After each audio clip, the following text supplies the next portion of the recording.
là cái gì không?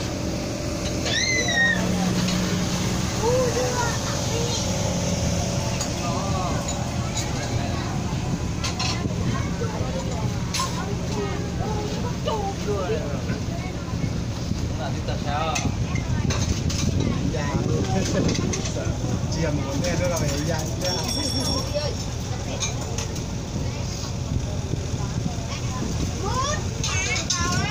Đấy là kiểu món ngon cho này. Muốn chơi cho nó. Để xong rồi cho nó là món ngon được ăn Ô, đây mà nó thế chi thì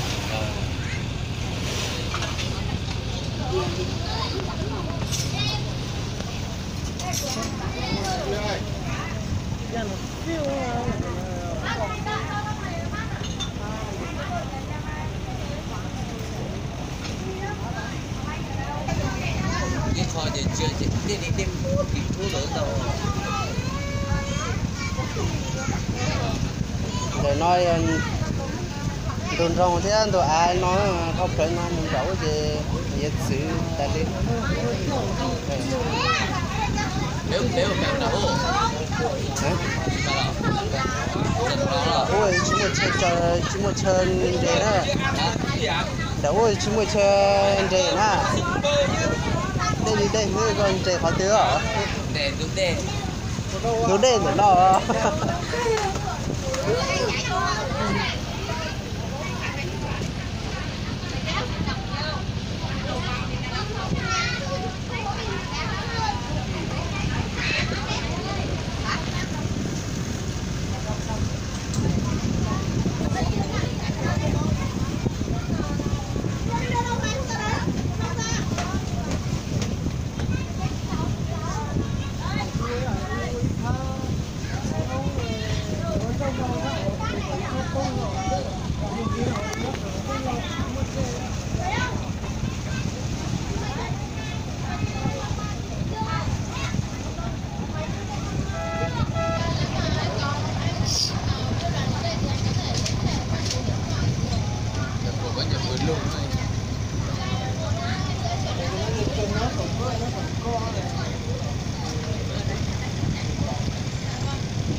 Xin mời các chú anh chị ổn định chỗ ngồi để tàu chuẩn bị cập bến ạ.